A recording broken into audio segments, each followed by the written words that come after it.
Salut, j'espère que vous allez bien. Quant à moi, je vais super bien. Aujourd'hui, nous allons parler de motivation. Beaucoup de personnes ont peur de se lancer dans une activité sportive. Beaucoup de personnes ont peur de s'embarquer dans le voyage de la transformation de leur corps parce qu'elles se disent non, c'est très difficile, je n'ai plus l'âge, je n'ai pas de temps pour ça. Laissez-moi vous le dire, le temps n'est pas votre ennemi, mais votre allié. Faites du temps votre ami et vous verrez comment vous allez atteindre les sommets. Qu'est-ce que je veux dire par là? Personnellement, j'ai 48 ans révolus. Dans 2 ans, j'aurai 50 ans, un demi-siècle de vie. Mais je ne tiens pas compte de ce chiffre quand je m'entraîne. Le temps est mon ami, il n'est pas un facteur limitant. Je n'écoute que mon corps qui devient de plus en plus fort. À 48 ans, je suis plus fort que je ne l'étais quand j'avais 25 ou 30 ans. Je peux faire 1000 squats de façon continue, chose qui était impossible quand j'avais 25 ans.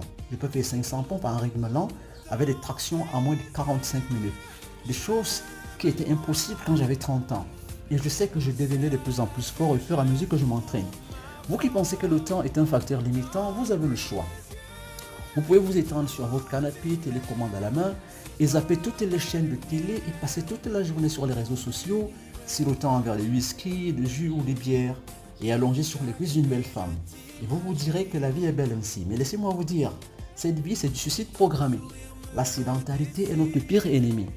Ainsi, ceux qui ne font pas du temps leurs alliés seront désagréablement surpris car à 25 ans, quand tu penses que tu es jeune et que tu embrasses la sédentarité, la graisse s'installe, les articulations se rouillent, les muscles se raidissent et à 30 ans, quand tu penses toujours que tu es jeune, tu commences à perdre ta masse musculaire à la vitesse fulgurante de 2% par an. Quant à cela s'ajoute maintenant une mauvaise hygiène de vie, la vieillesse est déjà là et beaucoup se retrouvent dans les maisons de retraite à 65 ans, tandis que d'autres battent des records à 70, 80, 90 ans, voire plus. Alors, qu'est-ce qu'il faut faire? Je ne vous demande pas de faire 1000 squats non-stop comme moi, ni 500 pompes et 200 tractions en moins de 45 minutes.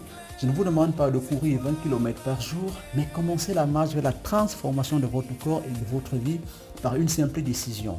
Je veux transformer mon physique et rester en bonne santé. Et commencez le sport. Ça peut être la marche, la course, la natation, la danse.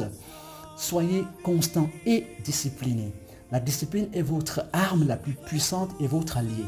Quand vous voulez abandonner, elle vous rappelle la promesse que vous lui avez faite. Plus vous deviendrez fort, plus vous gagnerez en assurance et vous aurez une vie épanouie, équilibrée et saine. Alors passez à l'action dès maintenant. Mettez de côté les croyances limitantes et ne regardez pas cette masse pondérale qui vous donne l'impression d'être fatigué. Gardez les yeux rivés sur votre vision, celle d'un corps transformé, d'une vie équilibrée et d'une santé de fer.